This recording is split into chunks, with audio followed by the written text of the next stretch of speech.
আয-যাহরুল ফাইহ ফি যিকরি মান তানাজ্জাহা আনিল যুনুবি ওয়াল কাবাইহ, এই কিতাবের মধ্যে আল্লামা মুহাম্মদ ইবনুল জাযারি রাহমাতুল্লাহি আলাইহি একটা ছোট্ট ঘটনা উল্লেখ করেছেন। শুনতেছেন নি আমার কথা? হযরত ইমাম ওয়াহব ইবনে মুনাব্বিহ রাহমাতুল্লাহি আলাইহি তিনি লিখেন, আল্লাহর এক বান্দা, একটা আজনবী, যে মহিলা আরবি কথা বলতে পারে না, এরকম একটা মহিলা, একটা বান্দি, একটা দাসী বাজার থেকে কিনে আনছে।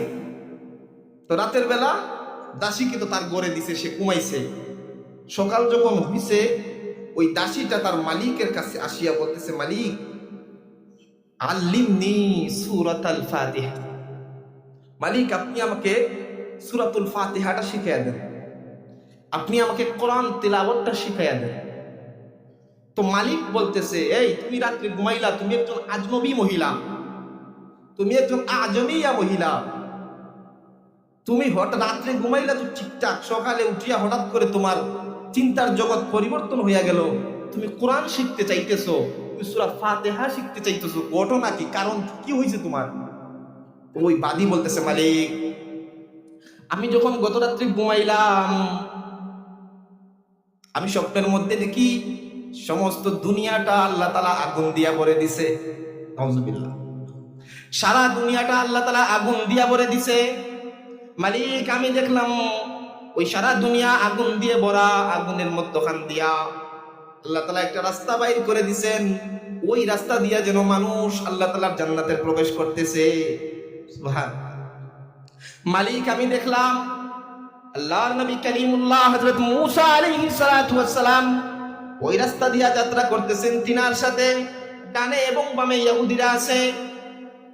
আল্লাহর নবী হযরত মূসা আলাইহিস সালাতু ওয়াস সালাম ইহুদিদেরকে বললেন, ও ইহুদিরা, আমি দুনিয়াতে তোমাদেরকে বলছিলাম তোমরা আল্লাহ তাআলা বাদ দিয়া কাউকে পূজা করিও না, আল্লাহ তাআলার নাফরমানি করিও না, আমি মূসা আলাইহিস সালামের আনুগত্য ছাড়িও না, কিন্তু তোমরা আমার কথা দুনিয়াতে মানো নাই, ফল হিসাবে আজকে তোমাদের সাথে আমার কোনো সম্পর্ক নাই।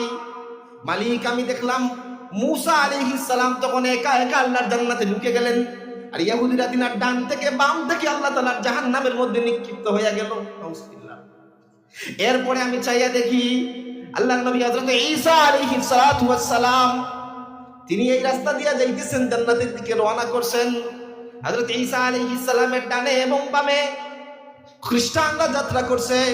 হযরত ঈসা আলাইহিস সালাতু ওয়াস সালাম বলেন, ও খ্রিস্টানরা, আনা আমারতুকুম আন তানাসসারু, ও খ্রিস্টানরা, আমি দুনিয়াতে থাকতে তোমাদেরকে বলছিলাম তোমরা আল্লাহ তাআলাকে বাদ দিয়া গায়রুল্লাহর ইবাদত করিও না, গায়রুল্লাহর পূজা করিও না, আমি ঈসার অনুসরণ বাদ দিও না, ছাড়িও না।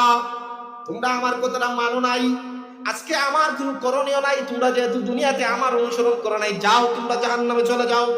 হযরত ঈসা আলাইহিস সালাম একা একা জান্নাতে ঢুকে গেলেন। মালিকের পরেই আমি তাকাইয়া দেখি আকায়ে নামদার, মদিনাহ কা তাজদার হযরত জনাবে মুহাম্মদুর রাসূলুল্লাহ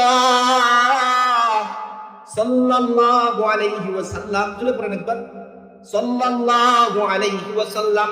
মালিক আমি তাকাইয়া দেখি আল্লাহর রাসূল সরওয়ারে কায়নাত জনাবে মুহাম্মদুর রাসূলুল্লাহ সাল্লাল্লাহু আলাইহি ওয়াসাল্লাম যাত্রা করছেন। সুবহানাল্লাহ। আল্লাহর রাসূলের ডানে বামে সমস্ত উম্মতে মুহাম্মদরা যাত্রা করছে।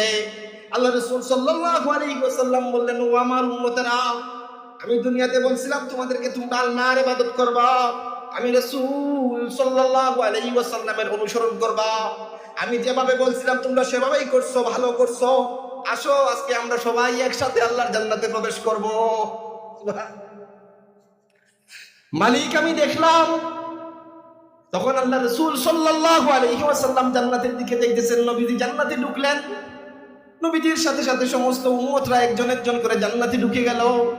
সবাই জান্নাতে ঢুকলো, শুধুমাত্র আমি এবং আরো দুইজন মহিলা আমরা বাইরে থেকে গেলাম।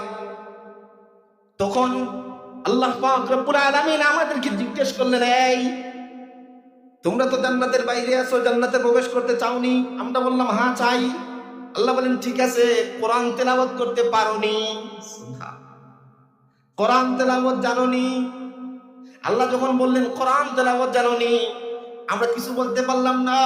তখন জান্নাতের দারওয়ান যে ফেরেশতা ছিলেন তিনি বললেন, হাল করাতুনা সূরাতুল ফাতিহা, এই তোমরা কি সূরাতুল ফাতিহাটা পড়তে পারবা? সূরাতুল ফাতিহাটা পড়তে পারবা?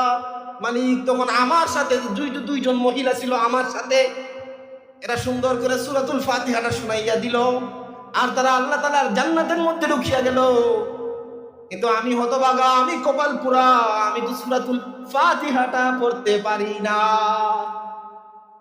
এমতা অবস্থায় আমার ঘুম ভাঙছে। এজন্য মালিক আপনার কাছে আমি আসছি, আপনি আমাকে দয়া করে আল্লাহর কালামটা শিখাইয়া দে।